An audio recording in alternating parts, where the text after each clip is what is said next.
Hello dear students, जो आज हम स्टार्ट करने जा रहे हैं वो हमारा जो चैप्टर है वो रेशियो एनालिसिस का न्यूमेरिकल क्वेश्चंस का सॉल्यूशन हम कर रहे हैं। जो अभी मैं आपको सॉल्यूशन कराऊंगा वो आरबीएससी की बुक का एक क्वेश्चन है, क्वेश्चन नंबर 3, उसका हम सॉल्यूशन करने जा रहे हैं। बेटा आरबीएससी की बुक का क्वेश्चन नंबर 3 का सॉल्यूशन कैसे होगा इसके ऊपर अपन बात करेंगे। बहुत अच्छा क्वेश्चन है, तो वो क्वेश्चन आपको अभी स्क्रीन पे भी दिखाई देगा। क्वेश्चन है, from the following information of Garg limited calculate डेब्ट equity ratio, proprietary ratio, solvency ratio. यानी हमें डेब्ट इक्विटी रेशियो कैलकुलेट करना है, प्रोप्राइटरी रेशियो कैलकुलेट करना है और सॉल्वेंसी रेशियो कैलकुलेट करना है। हमें गिवन क्या क्या है? Tangible assets, non current investment, trade receivable, other current assets, long term borrowings, long term provision और शॉर्ट टर्म बोरोविंग्स और अदर करंट लायबिलिटी। ये सब चीजें हमें गिवन है और इनके बेस पे हमें क्या कैलकुलेट करना है? डेब्ट इक्विटी रेशियो। तो देखो आइए स्टार्ट करते हैं। क्वेश्चन नंबर 3 है आपकी आरबीएससी की बुक का। तो अपन सबसे पहले स्टार्ट कर रहे हैं डेब्ट इक्विटी रेशियो। जो आपका फॉर्मूला होगा वो होगा आपका डेब्ट्स अपॉन इक्विटी। अब सबसे बड़ा इश्यू आता है कि सर डेब्ट्स कैसे आएगा? तो बेटा डेब्ट्स का फॉर्मूला होता है लॉन्ग टर्म लोन, जिसको बोरोविंग्स भी बोल सकते हैं, प्रोविजंस भी बोल सकते हैं, लोन भी बोल सकते हैं। Long term loan, short term loan, debentures और current liability. Long term loan, short term loan, debentures और करंट लायबिलिटी। तो हम हमारे क्वेश्चन में देख पा रहे हैं कि हमारे को क्वेश्चन में गिवन है। तो आप देखेंगे तो बेटा आपको क्वेश्चन में दिखाई दे रहा है long term borrowings, long term provision, short term provision और other current liability. It means आपके पास डेब्ट्स तो इजी गोइंग आ जाएगा। ये लीजिए long term borrowing, long term provision,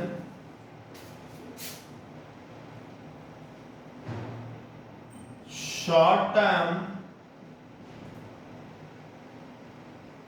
borrowing और प्लस अदर करंट लायबिलिटी। तो बेटा हम देख पा रहे हैं हमारे क्वेश्चन में लॉन्ग टर्म बोरोविंग्स जो आपको क्वेश्चन में गिवन है। तो लॉन्ग टर्म बोरोविंग्स आपको क्वेश्चन में गिवन है 2 lakh, plus long term provision आपको गिवन है वो आपके पास में गिवन है 1 lakh, plus short term borrowings जो आपके पास में गिवन है वो है आपके पास में 20,000 और प्लस अदर करंट लायबिलिटी जो आपके पास में गिवन है वो है आपकी 60,000। तो टोटल आपका जो डेब्ट्स आया, डेब्ट्स इस टू कितना आ गया बेटा? 3,80,000। तो डेब्ट्स की जगह तो आप वैल्यू पुट कर देंगे 3,80,000। बट इक्विटी में आपको प्रॉब्लम आएगी। क्यों आएगी इक्विटी में प्रॉब्लम? उसका सबसे बड़ा इश्यू क्या है कि इक्विटी के लिए हमें देखो, अगर आपने चैप्टर नंबर 1 चैप्टर आता है आपके financial statement, financial analysis statement या एनालिसिस ऑफ फाइनेंशियल स्टेटमेंट, उसमें हमने बैलेंस शीट का फॉर्मेट पढ़ा बेटा। इससे पहले वाला चैप्टर होता है बैलेंस शीट के अंदर क्या होता है? लायबिलिटी के 2 पार्ट्स होते हैं। एक तो होता है आपका शेयर होल्डर फंड, एक तो आपका क्या होता है? Share holder fund. सेकंड आपका होता है नॉन करंट लायबिलिटी, थर्ड आपका होता है करंट लायबिलिटी। यानी लायबिलिटी के टोटल 3 पार्ट्स होते हैं। पहले में आएगा शेयर होल्डर फंड, सेकंड होता है नॉन करंट लायबिलिटी, थर्ड होता है करंट लायबिलिटी। तो जो लायबिलिटी है मैं यहां दिख रहा हूं, देखो जो लायबिलिटी है उसका फर्स्ट और सेकंड दोनों का टोटल तो डेब्ट्स होता है।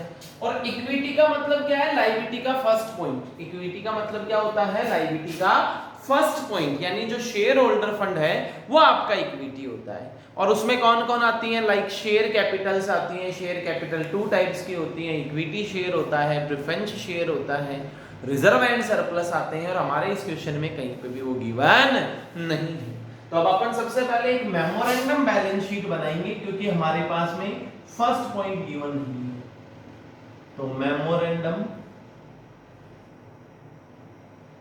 Balance sheet, memorandum balance sheet. और वो मेमोरेंडम बैलेंस शीट में क्या होगा बेटा? सबसे पहले जो जो हमें इंफॉर्मेशंस गिवन है उनको हम लेंगे, देन अपना काम आगे हम स्टार्ट करेंगे। तो देखो, मेमोरेंडम बैलेंस शीट बनाने के लिए सबसे पहले मैं आपको बता दूं,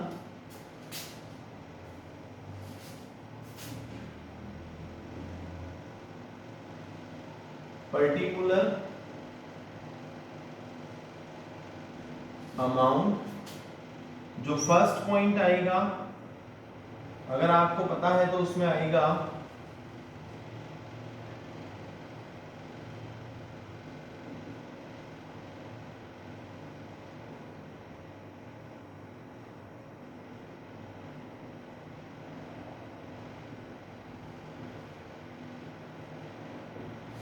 इक्विटी एंड लायबिलिटीज, उसमें फर्स्ट आएगा शेयर होल्डर फंड। इसमें 2 आते हैं, बट दोनों में से किसी की कोई इंफॉर्मेशन गिवन नहीं है, नहीं ये पूरा गलत है। सेकंड आपके पास में आता था non current liability. Non current liability it means long term जो लायबिलिटी है वो नॉन करंट लायबिलिटी होती है। तो उनमें आपके पास लॉन्ग टर्म बोरोइंग्स आ जाएगा, लॉन्ग टर्म प्रोविजंस आ जाएगा। तो long term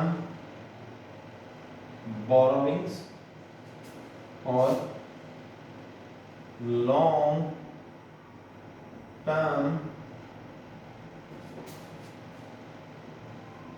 provision. Long term borrowing तो है आपकी 2 लाख, लॉन्ग टर्म प्रोविजन है आपका 1 लाख। थर्ड पॉइंट जो आपका आएगा वो आपका आएगा करंट लायबिलिटी। क्या आएगा बेटा? Current liabilities. उसमें आपके पास में 2 पॉइंट्स हैं। एक तो आपके पास में गिवन है शॉर्ट टर्म बोरोइंग्स, ये देखिए ये वाला,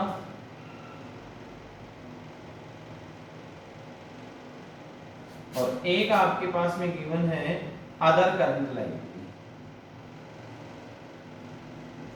शॉर्ट टर्म बोरोइंग्स जो है वो है 20,000, सेकंड है 60,000, और इनका टोटल आपका होगा वो होगा टोटल फर्स्ट। मैं सेकंड की बात करूं, सेकंड में आपके पास आएगा असेट्स। असेट्स के अंदर हमारे को पता है असेट्स हमारे पास में टोटल 3 टाइप्स की होती हैं। फर्स्ट जो असेट्स होगी आपके पास में intangible, second intangible, third non current investment और फोर्थ इन्वेस्टमेंट। तो यहाँ देखें आप असेट्स के अंदर आपको जो गिवन है, तो सबसे पहले इंटेंजिबल गिवन नहीं है यहाँ पे। फर्स्ट नंबर पे आपको जो असेट्स में गिवन है वो है टेंजिबल। इंटेंजिबल नहीं भी हो तो काम चल सकता है। टेंजिबल असेट्स आपके पास क्वेश्चन में गिवन है 3 लाख। देन उसके बाद में non current investment, second non current investment. Non current investment आपके पास क्वेश्चन में गिवन है 2,40,000 का। देन उसके बाद में आपके पास में गिवन है करंट असेट्स। क्या गिवन है बेटा? Current assets. करंट असेट्स में हम बात करें तो हमारे पास 2 गिवन है, एक तो ट्रेड रिसीवेबल गिवन है और एक अदर करंट असेट्स गिवन है। तो एक तो आप ले लीजिए trade receivable,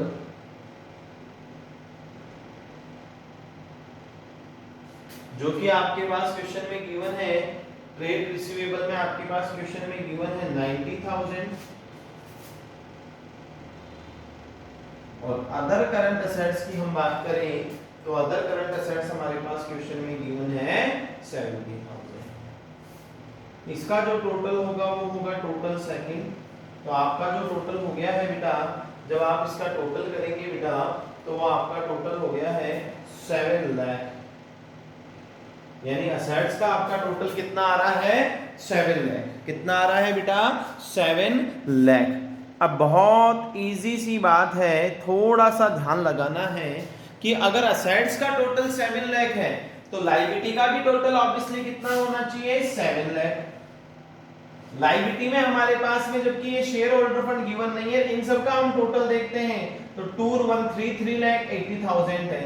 it means 3 lakh 80,000 है, टोटल होना चाहिए 7 लाख। तो 3 लाख 20,000 जो हो गया वो आपका क्या हो गया बेटा शेयर होल्डर फंड। और शेयर होल्डर फंड किसके इक्वल होता है बेटा इक्विटी के, तो इट मींस इक्विटी भी आपकी कितनी हो गई है बेटा 3 लाख 20,000। यहां आप स्पेसिफाई करेंगे कि equity equal then shareholder fund, equity equal then shareholder fund.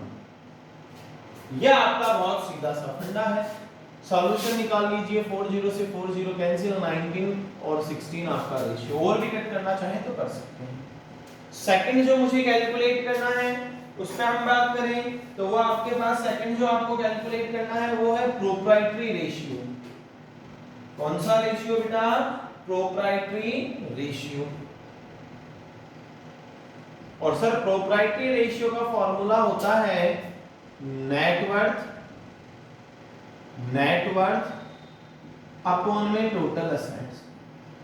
Net worth हमारे पास क्वेश्चन में गिवन है, नेटवर्थ का मतलब इक्विटी होता है, तो इक्विटी हमारे पास क्वेश्चन में गिवन है, वो आपके पास गिवन है 3,20,000, टोटल असेट्स गिवन है 7 लाख। 40 से 40 कैंसिल, जब आप निकालेंगे तो 16 डिवाइड बाई 35 ये आपका रेशियो।